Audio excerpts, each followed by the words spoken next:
Hi, this is Dr. Carrie Bedient from the Fertility Center of Las Vegas, here with my two darling co-hosts, Dr. Susan Hudson, Abby Eblen from Nashville Fertility Center. How you girls doing? Doing Great. Yay. Well, glad to be back together again after a while.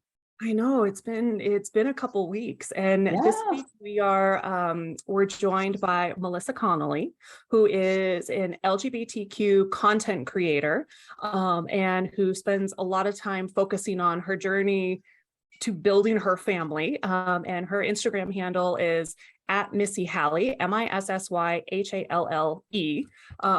And so we are very excited to have you here, Melissa. Thank you so much for having me join you. So tell us a little bit about how, before we talk about your journey as a whole, tell us a little bit about how you became a content creator.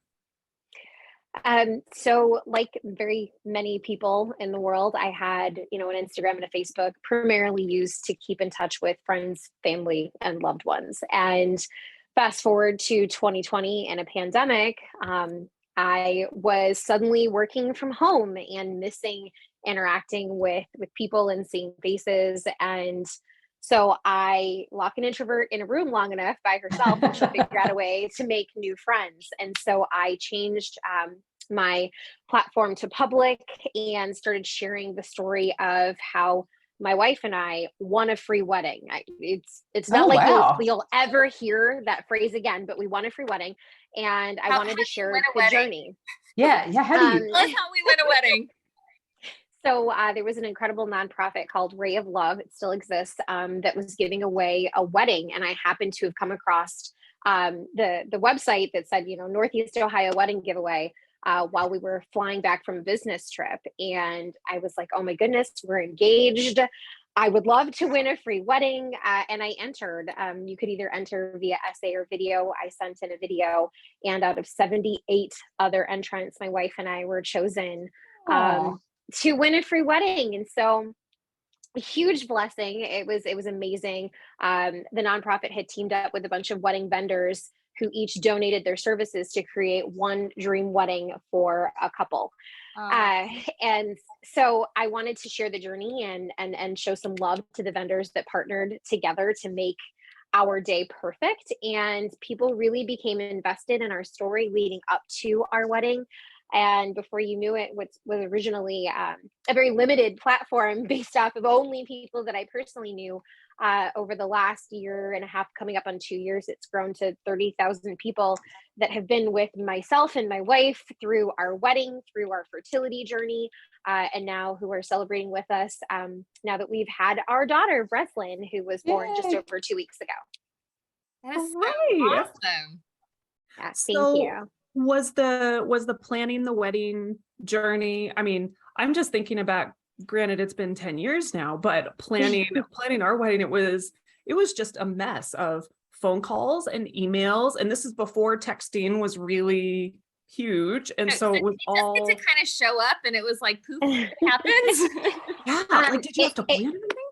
We did not actually have to plan anything. So the great part about having pre-chosen vendors were there was a vendor who provided the wedding space, the venue.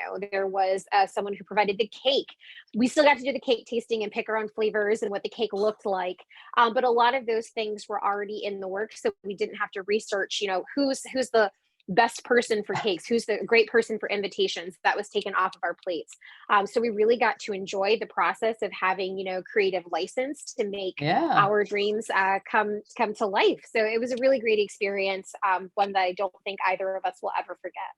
Yeah. So what was your favorite part about your wedding? Like the one thing that you just, when you think about it, you're like, wow, I really loved that one detail on the dress, or that one part of the cake, or that one moment that somebody put together?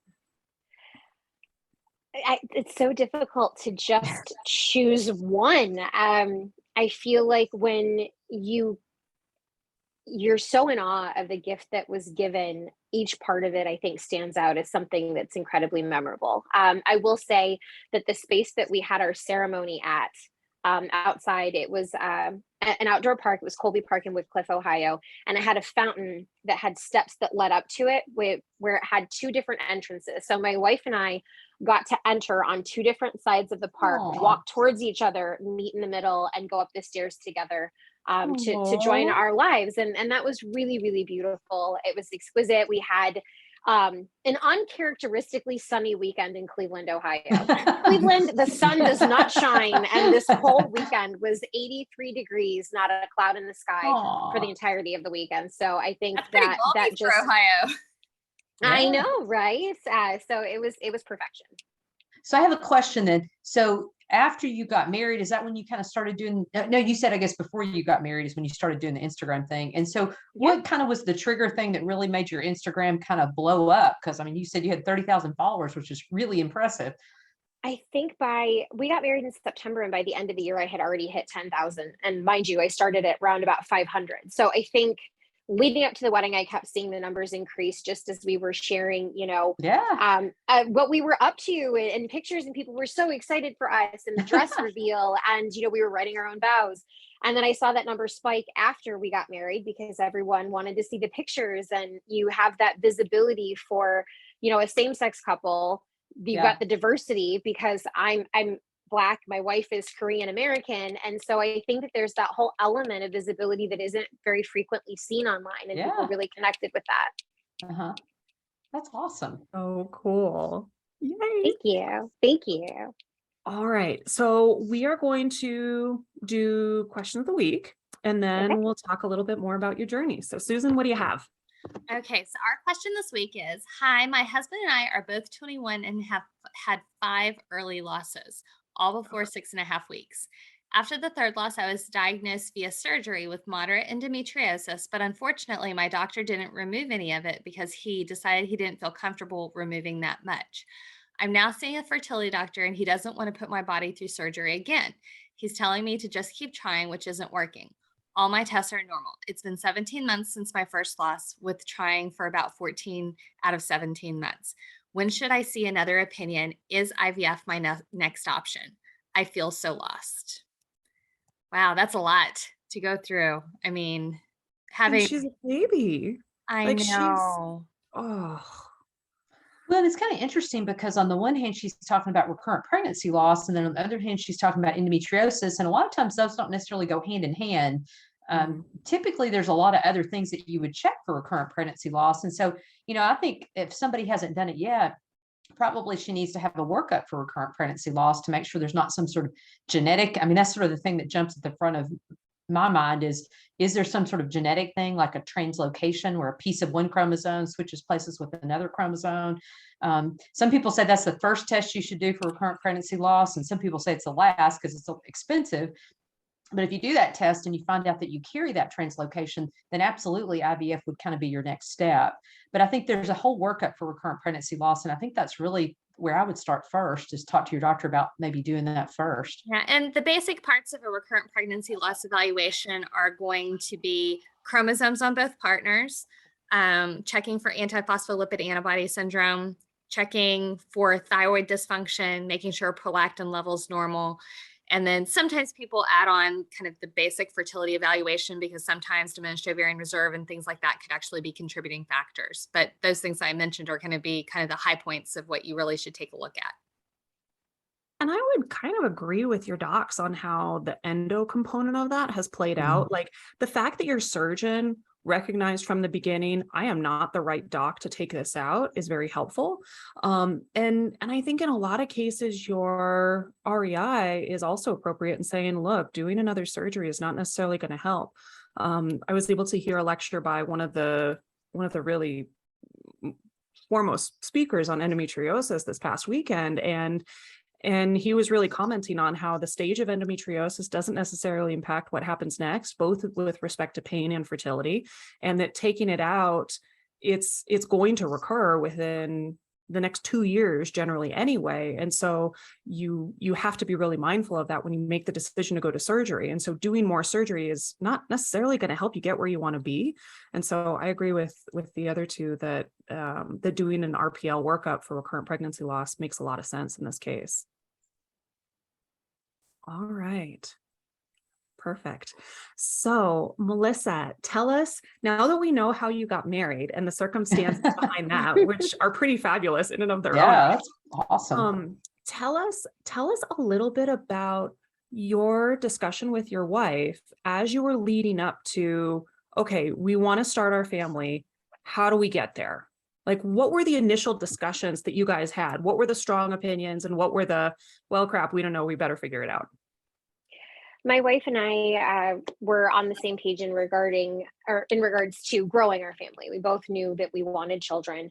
And I think the most difficult portion of that conversation was my timeline. I am very type A. I was like, I would like to be married for a year before we start trying. And my wife was like, with all due respect, do you remember how old you are? and I think that was a very humbling question for me. I turned 39 this year. And so she was like, if by chance you wait an entire year and then it turns out that you don't fall pregnant easily and there's a lot more testing involved, or we end up having to try for longer. You said you wanted kids before 40. Well, 40 is right around the corner knocking at the door. So when she pointed that out, it really did bring into perspective how abbreviated that timeline was going to become. So I agreed with her. My wife is younger than I am, so we mutually decided that I should try to become pregnant first, as we both want to carry, but my window, as you know, is a little bit shorter.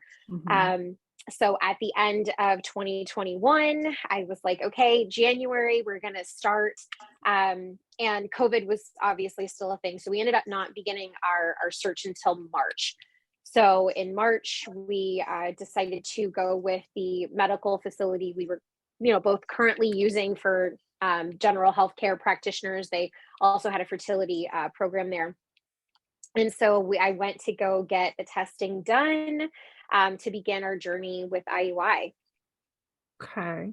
And did you guys have all the discussions straight up before you got to your REI, or was it discussions with your REI that said, we're gonna start with IUI first? We had those discussions, just the two of us. Obviously, we looked at our health insurance, and like most people, IVF at the time was not covered. IUI was covered by my health insurance, and statistically, we chose to surpass ICI, at home insemination, just because the rates of success are so much lower. And the cost of sperm vials is actually quite high. So obviously, you're looking for something that has a higher efficacy. So that's where we mutually discussed it and said, IUI is kind of that happy middle where, it's not as costly as IVF. It's more effective than ICI. Let's go ahead and loop in healthcare professionals and see what that journey would look like for us doing IUI. When you first met with your reproductive endocrinologist, were you surprised or anticipating that they would have you do an evaluation just to check things out? I know sometimes I have same-sex couples and they're like, what do you mean you have to check out anything? I should be fine. So this was what I found interesting. And this is why we ended up leaving the clinic that we used for IUI and using a different clinic for IVF, is they did not do any initial checkup. They legitimately said, okay, track your ovulation, write it down. You're going to call when you get the peak high, and we'll go ahead and inseminate. What they did make us do was they had to sit down with a psychologist who had to sign off on us, being in good mental sound health in order to proceed. That I did find interesting. And I feel as though at the time we both questioned, does everybody using a third-party donor have to go through these steps? Is it targeted because we're a same-sex couple? We have to be evaluated. There were those lingering questions. But I was very concerned that there was a very minimal health workup required Especially for 39. IUI. Yeah, 39, sure, yeah. Yeah, that's yeah. Okay. So I would like to make a comment though for our listeners. So this kind of discussion with the psychologist actually is something that is recommended by our national society, the American Society of Reproductive Medicine, to talk about disclosure, non-disclosure, how to tell, who to tell, when to tell, all those kinds of things. And it is not targeting same-sex couples in any way. It's all people using any type of third-party reproduction. So donor eggs, donor sperm, gestational carriers, donor embryos, you name it. And so I know at least for the 3 of our practices, we do have it. I know that is not absolutely universal, but it is actually, I think it's recommended by SRM. And for the American Society of a lot of Reproductive people Medicine. find it somewhat useful. It was really beneficial. We actually really, really loved the process. There were things that came up in conversation with our psychologist that we actually hadn't considered. Obviously, when we're raising our daughter, I think we, out of everyone, would have to explain, we use a third party. So that part we already knew, but in considering the likelihood that our child ends up dating someone who is their biological sibling, one of the things that was pointed out to us from our psychologist, because we were like, oh, we'll make sure, that she doesn't date anyone of Asian heritage with same-sex parents. And she said, no, it's the parents that are opposite sex that frequently don't tell their children that they've used a third-party donor. That's right. Those are the families where there's less disclosure. And it was mind-blowing to me. And I was like, I've never even remotely thought about that perspective or that being the case. So I feel like we were able to kind of practice, conversations on how we would broach the topic with our child. So we came out of it feeling like we had more information than we did going into it. So it was great for us. And what did you guys think about or talk about in regards to legal ramifications of being a same-sex couple, just kind of things that you needed to consider going into this? So we didn't actually speak about the legal ramifications because it was broached, hey, are you both going to be on the birth certificate? It was a pretty top line. Through additional research, especially with, the overturning of Roe v. Wade, that's where I think we really started delving into what do we need to do in order to legally protect our family, from power of attorney before delivery all the way through second parent adoption, which, the legality varies by state. Fortunately, in Ohio, we do not actually have to have the at-home visit for second parent adoption. It's a little bit different within the county we live in. So that's weight off of our shoulders. But it is something that sadly, I think a lot of people are unaware that they should have in place. So just out of curiosity, so you guys were both able to put both of your names on the birth certificate? We are both on the birth certificate. Interesting. Is that unique to your state, or do you know if that's something that other couples can do? It varies by state. It is state by state. Yeah, I've never heard of that in Tennessee. So that's cool. That's really great. It was a really defining moment to look at that birth certificate and see both of our names on there under mother. I shed tears of joy, not gonna lie. There are pre-birth orders that you can get in many states, certainly not every state, but sometimes those pre-birth orders are really helpful. And I know when I've talked with the lawyers here in Nevada, they know exactly which county to file the paperwork in so that it goes through quickly, so that they have it kind of established so that when the parents get there, it's just all set and ready to go and there's very little hassle involved. So I'm glad that you guys were able to get it done ahead of time so that there was no drama when you actually got the paperwork and it was set and ready to go.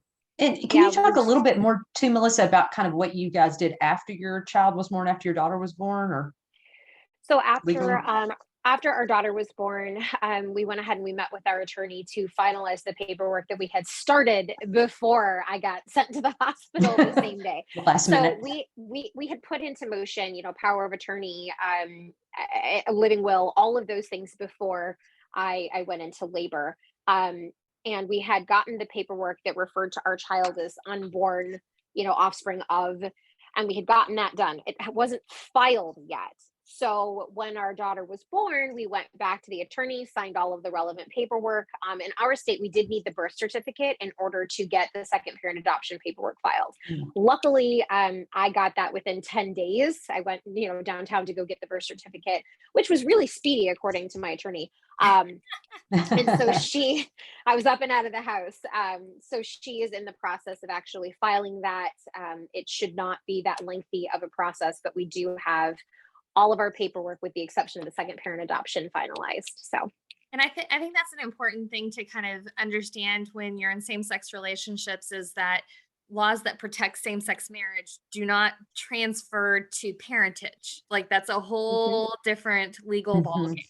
Yeah. And so kind of being prepared to, if you're planning to co-parent your children legally, that is part of the process that you should travel during your pregnancy. So I want to backtrack a little bit. When you and your wife were looking for sperm donors, how did those conversations go? And how did that search go as you were looking at it? Because I always tell my patients, look, this is online shopping at its finest.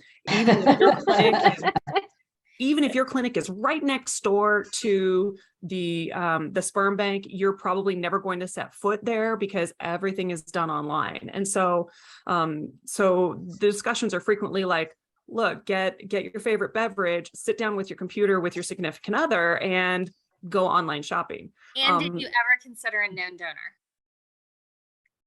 So this was probably one of the most fun portions of the trying to conceive process, was picking our donor.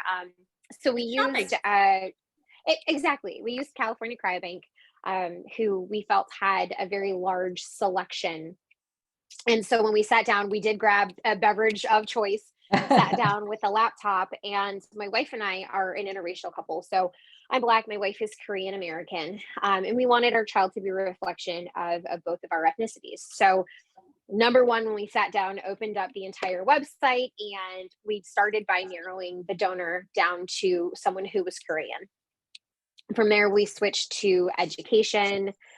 We switched to someone that had photos of themselves as a baby, so we could see obviously what they looked like as a child. As we went on, it narrowed it down. We really had a great time listening to somewhat of an audio biography where we actually got to listen to our donor talk about themselves. Oh, and that's kind of neat. Yeah, so that was probably our favorite part. Yeah.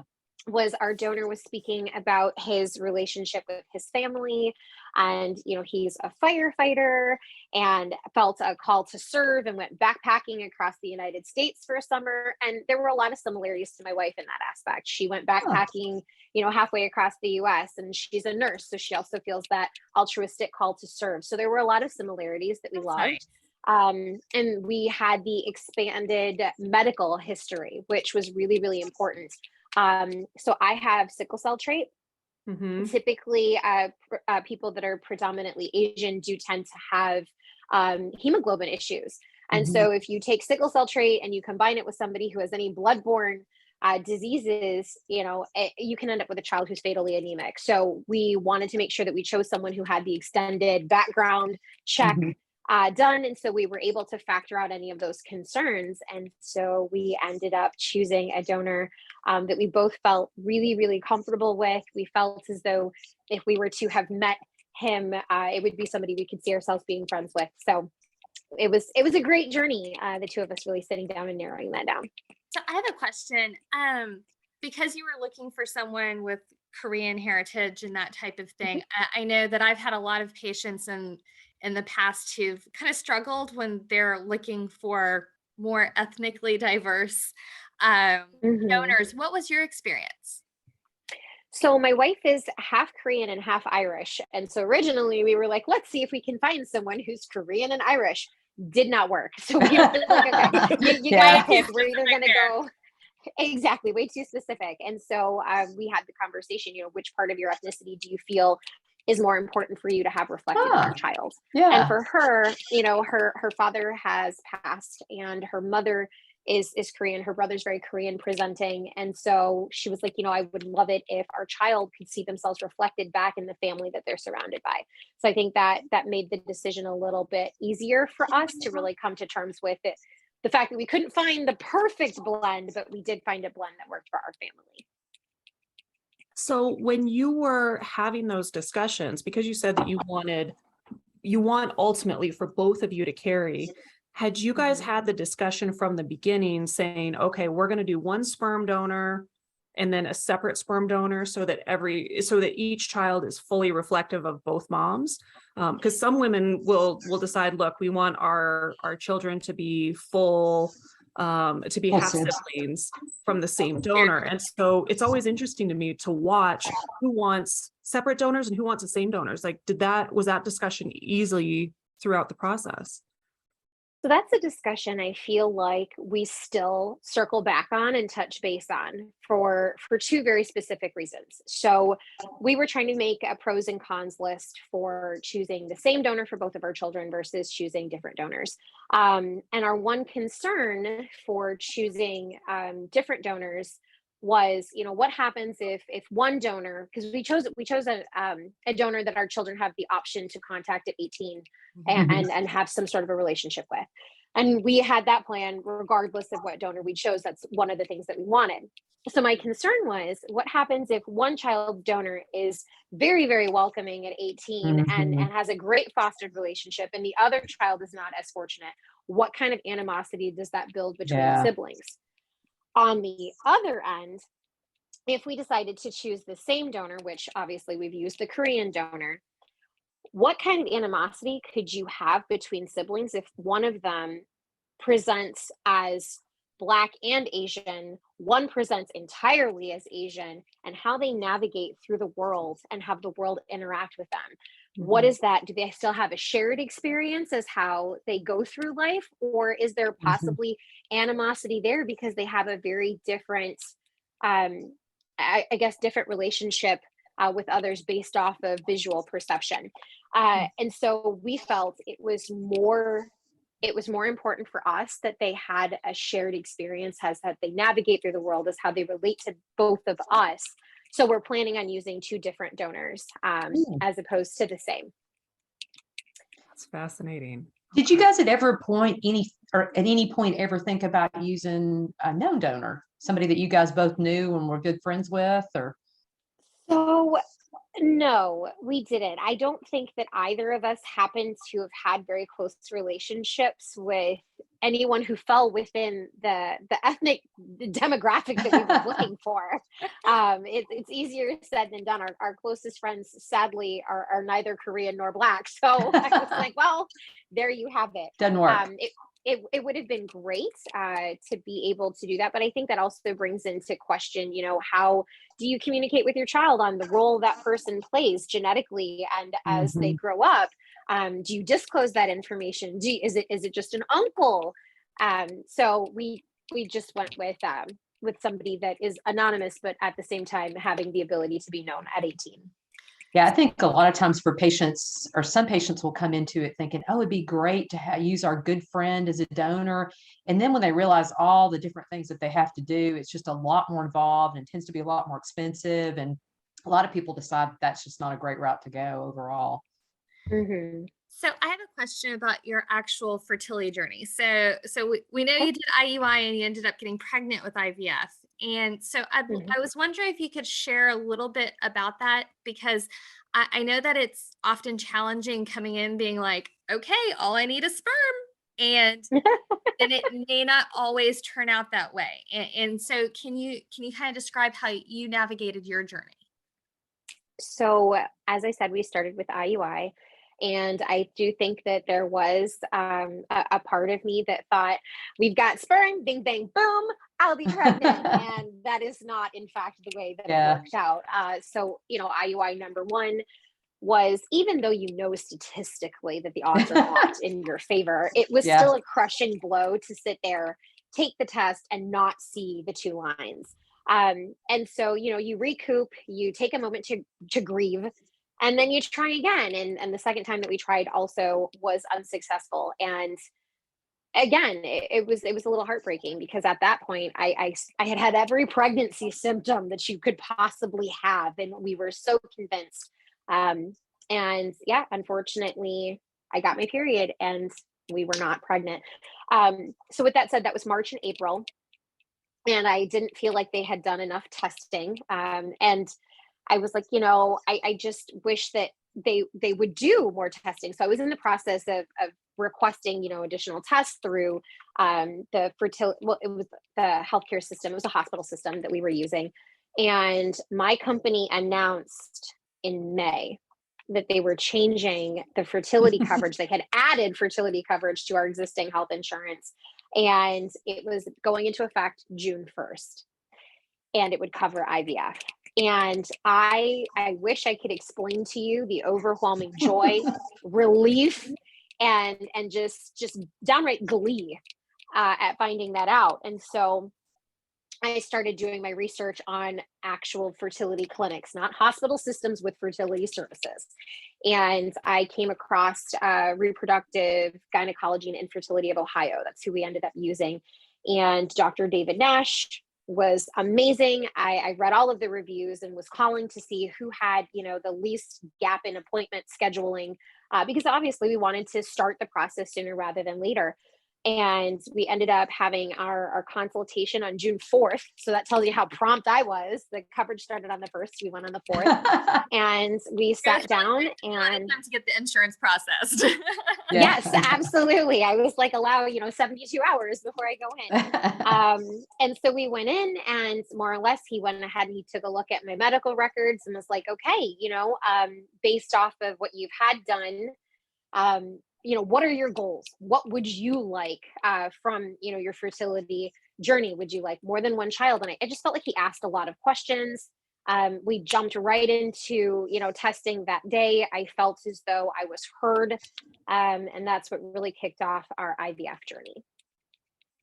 Well, I think one really great thing was he was really proactive because, and this you mentioned earlier your age, and a lot of people, particularly if they've not really had a lot of opportunities to get pregnant, are like, well, we'll just keep trying the same thing for several more months, and that's not really a bad choice if you're in your early 30s, but if you're in your late 30s, no matter what, it's your eggs are older and it takes longer for you to get pregnant.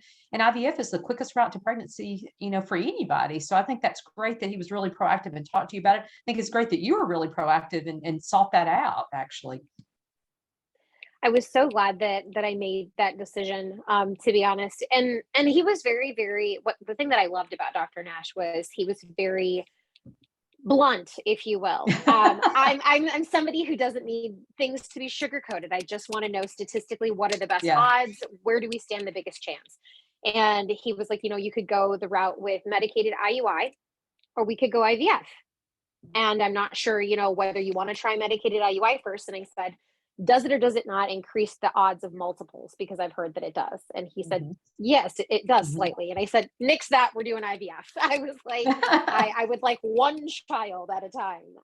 And so we went ahead and got all of the preliminary, exams done and whatnot. And it was very quick.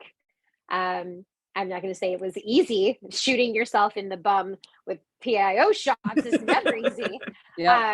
But it definitely was a journey and a path that I'm so very glad that we took. Did you guys have any discussions once you decided, okay, IVF is covered, this is what we're going to do? Did you have any discussions at that point about shared maternity, where you get eggs from one woman and the other carries, especially knowing that both of you want to ultimately give eggs and both of you want to carry? Did you ever talk about, okay, we're going to flip-flop? So we did talk about RIVF. RIVF, for a couple reasons, we didn't go with that. So my wife would have had to have been at the time on my health insurance, which she was not, in order to do our IVF and have it covered.